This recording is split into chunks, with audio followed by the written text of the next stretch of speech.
Hi guys, I'm Dan. Welcome to a new video. I'm at Lincolnshire Aviation Memorial Centre, home of Just Jane behind me. It's obviously a new channel, new video on the channel, just until I've not rehearsed my lines.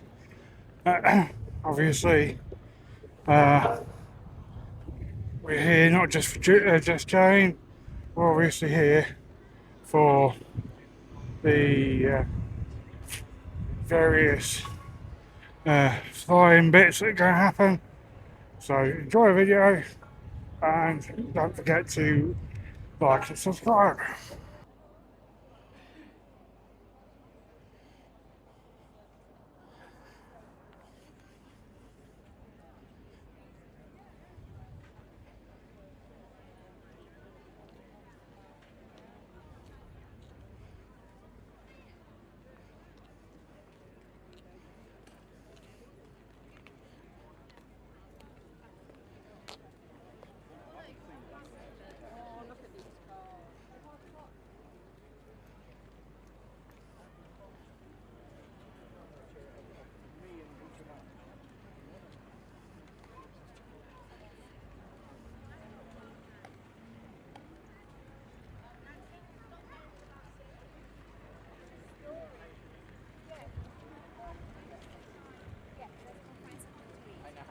And then we're going to sit down. Do you think we can get a pizza?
That's fine, I just drank the tea.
6 RAF Scottish Aviation Bulldog T1 landing on from its base at Breeton.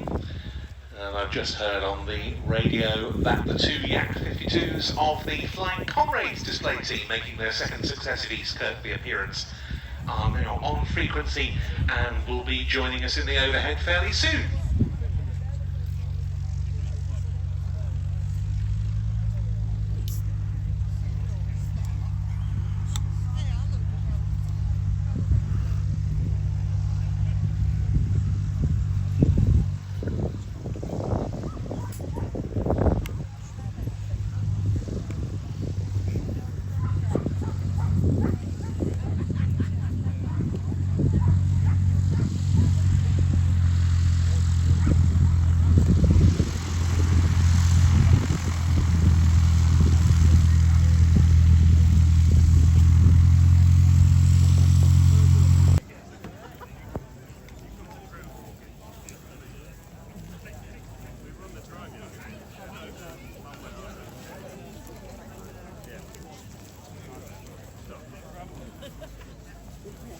You fell over in slow-mo. I know, you said that.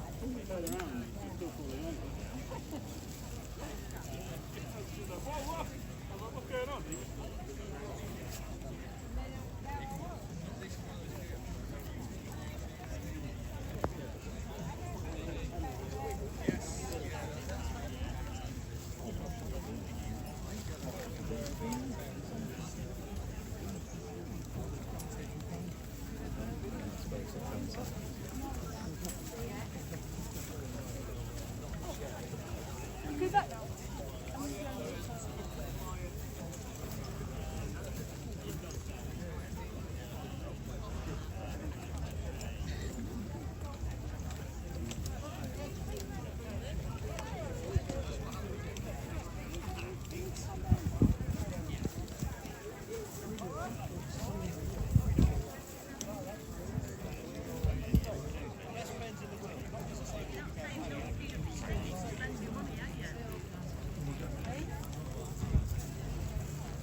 This time, people looking up into the cockpit area. Just look around. We see to exchange a Lancaster Bomber, obviously stationed here at East Kirkby. And it looks like they're getting ready to do something with a jeep next door. And some other place too. It's quite a big crowd, so.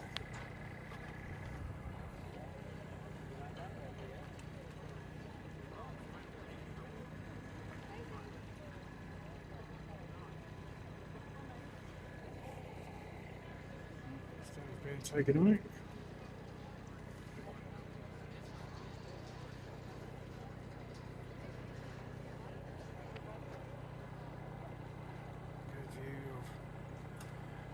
Sake.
Well, we've got to think it, but it doesn't give you the timetable. No, so I've got it starting at 12:30. Yeah, that's like Mosquito goes. Yeah. Only to find out we had other flights in. No. Yeah, that was B-17 as well. Yeah. That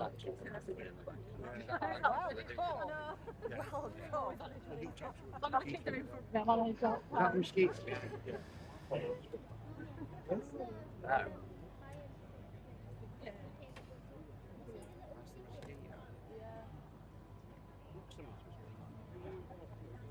Well, apart from having double the engines. All right. Okay.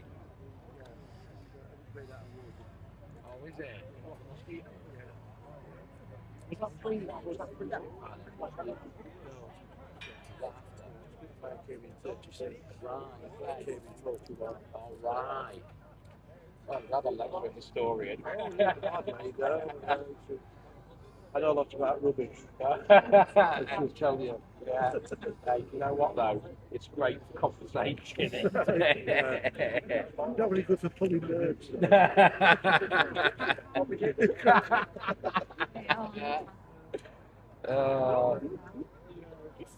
You've heard it all, have you? That jokes as well. Yeah.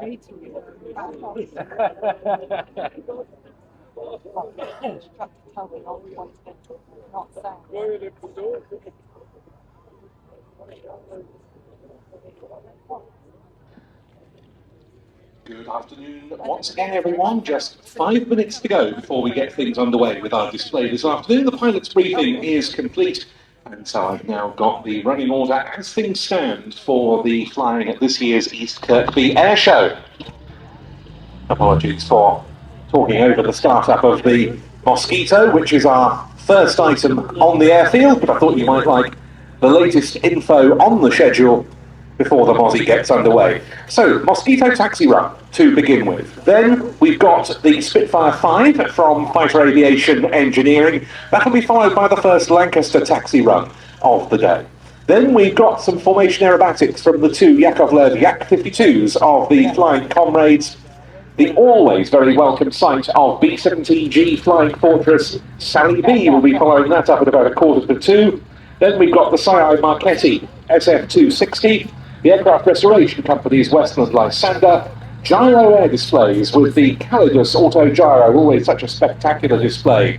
The Lockheed 12A Electra Junior from Fighter Aviation Engineering at 3 o'clock, the second Lancaster taxi run, and then some real fun flying from the Ford Green Turbulence of the Tiger Club's Turbulent team with their barnstorming act. After that, we've got the North American Harvard from the Rolls-Royce Heritage Flight, a new act for East Kirkby in the form of a Diamond DA-42 Twin Star, the Beech D-17S, the Stagger Wing, a solo display from a de Havilland Canada Chipmunk, and then the last actual display of the day will be a Yakovlev Yak-11, that replacing the Yak-3 that we had intended to have on display, and once the Yak is clear, centre stage will be taken by the always fabulous joint taxi run from the Lancaster and from the Mosquito. I know three today. If you've only just joined us on this beautiful Saturday, a very warm welcome from us all here at the Lincolnshire Aviation Heritage Centre at East Kirkby. And as ever, we've got sights that you will not witness at any other event this year, other than those staged here at East Kirkby, such as the spectacle that we're about to witness. Tony Agar's Mosquito NF2, very much his life's work, the sole currently active Mosquito in the UK or Europe.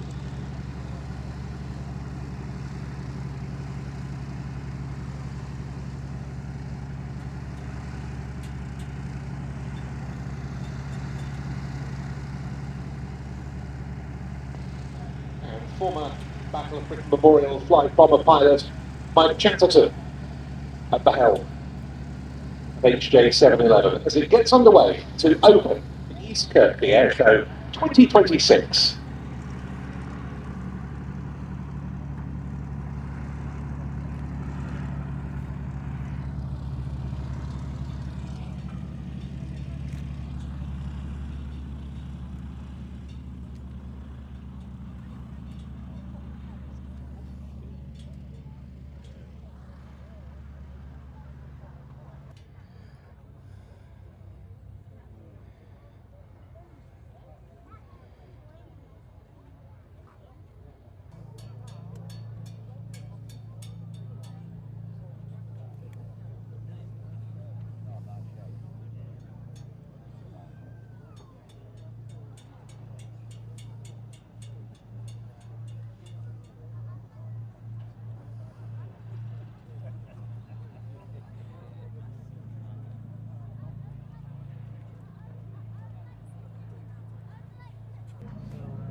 You've got it registered. You go. Where is he in the bed? Huh? Is he in the bed now? I haven't got, but I saw the two about a month ago.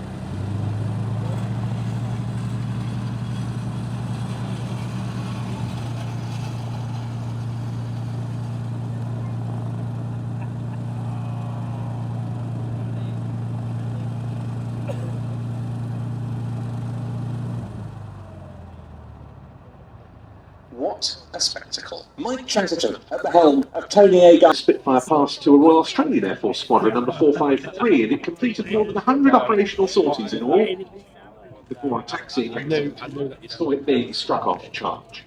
When, decades later, it was restored, it was put back into the air at the Biggin Hill Heritage. Flat white, Max.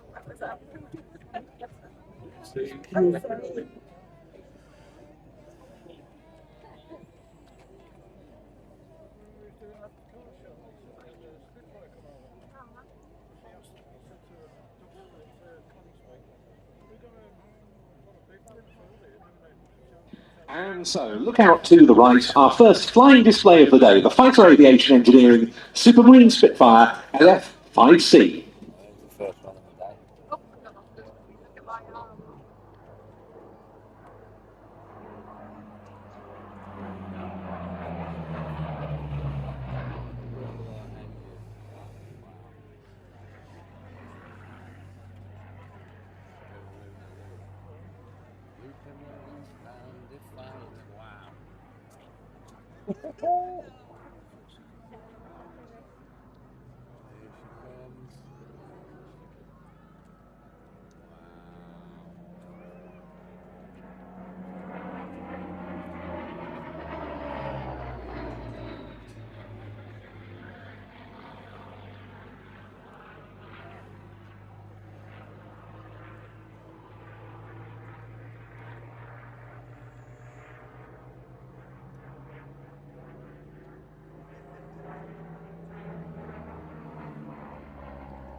that in a Mustang.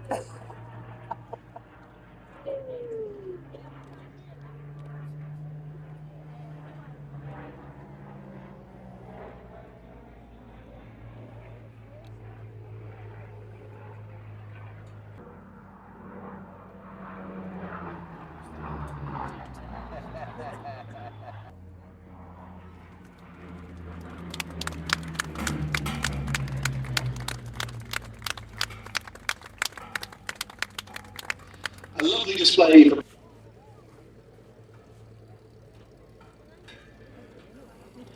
But now we turn to the aircraft that's still very much the Lincolnshire Aviation Heritage Centre's flagship, the Avro Lancaster 7, Just Jane.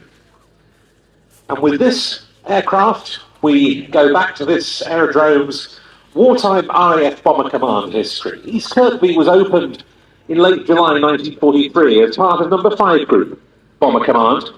And by the end of August that year, number 57 Squadron's Lancasters, with code letters prefixed DX on the fuselage side, was operational. That unit took part in its first raid over Germany on the 30th of August 1943. Their targets, Mönchengladbach and Reit.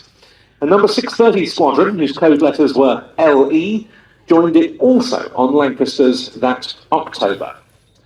The figures relating to operations from East Kirkby during the war years are decidedly sobering. 212 operations were flown from East Kirkby, which amounted to 2,147 individual aircraft sorties and some 20,000 flying hours. 121 Lancasters were lost on operations from this airfield and 29 more in training. The human cost, of course, was also very significant. 848 of the station's personnel lost their lives, 157 were taken prisoner, 61 of them were awarded decorations, including no fewer than 42 Distinguished Flying Crosses.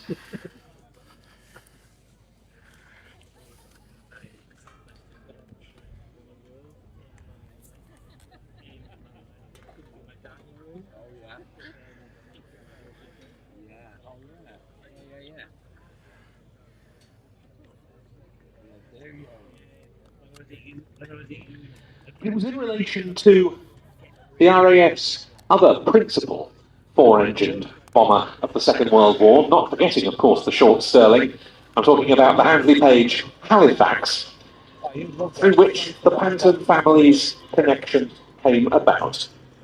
It was on the night of the 30th and 31st of March 1944 when 795 Bomber Command aircraft set off from airfields in the east of England, many of them in Lincolnshire, to attack the German city of Nuremberg. One of them, from Skipton-on-Swale in North Yorkshire, was a Halifax 3 of Royal Canadian Air Force Unit number 433 Squadron. Among its crew was a 19-year-old flight engineer from Nottinghamshire, pilot officer Christopher Whitten Panton. That crew that he was part of were on their 27th operational mission and therefore nearing the end of their tour.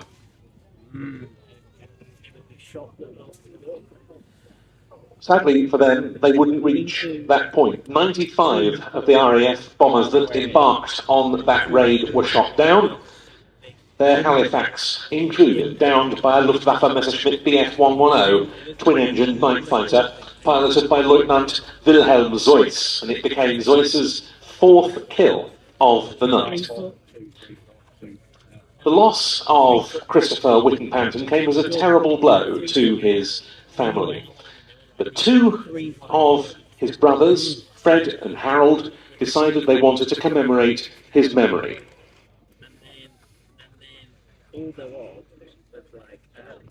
Their ultimate aim was, as it turned out, to obtain their own Lancaster.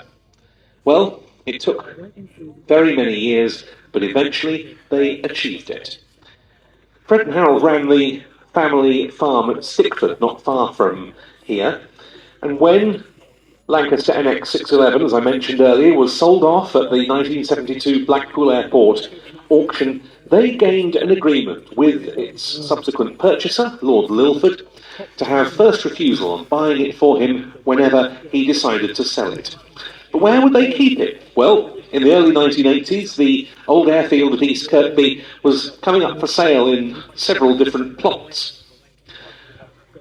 They came across the control tower, went on to the balcony, and decided there and then that it would be a wonderful thing if this airfield could in some way be resurrected, the Lancaster obtained and moved here with a centre created around it to commemorate not only their late brother, but also all of the other fallen of the wartime Bomber Command. They concluded the purchase of the land in 1981. They started restoring the control tower. Various museum exhibits came in. For much of this time, this Lancaster was displayed, still in Lord Littleford's ownership, as the Gate Guardian at RAF Scampton. But when its tenure there came to an end, negotiations over its sale began. And in that, the Panton brothers were successful. They bought the Lancaster in September 1983. It still had a few years to serve out on the gate at Scampton before it was moved here. That occurred in April 1988, the aircraft being brought in from Scampton by road. And in July 1989, that dream came true. The Lincolnshire Aviation Heritage Centre was officially opened.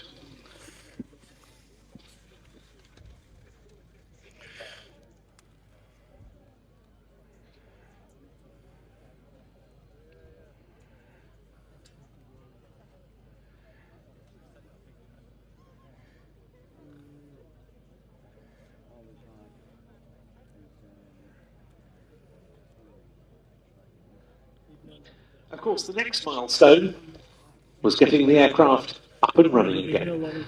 And the first trial taxi run of the aeroplane took place in the summer of 1995. So things have continued ever since, but now with the aircraft gradually being restored to airworthy condition. And we see it beginning to fire up its Merlins for the first of 3 taxi runs of the day.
I'm hoping you'll be able to hear this announcement over the noise of the Lancaster's Merlins. We've got 3 people who are booked on the 3 o'clock Lancaster taxi run who haven't yet booked in. So could Chris McCauley, John Mann and Julie Rogerson please make their way to reception to book in for your Lancaster taxi run at 3. That's Chris McCauley, John Mann and Julie Rogerson. Please go to reception and book in for your Lancaster taxi run. Thank you very much.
Stop now. Yeah. Can we rich mix or something like that?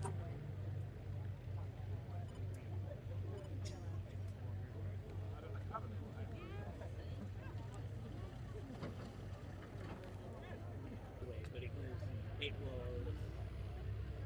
I think it was a line up there. I can't remember what they used to make. It used to be the cream or something, but now it's all like little steam cream. Beautiful little steam cream with loads of carriages. Some of them are real cool, some of them are cool. But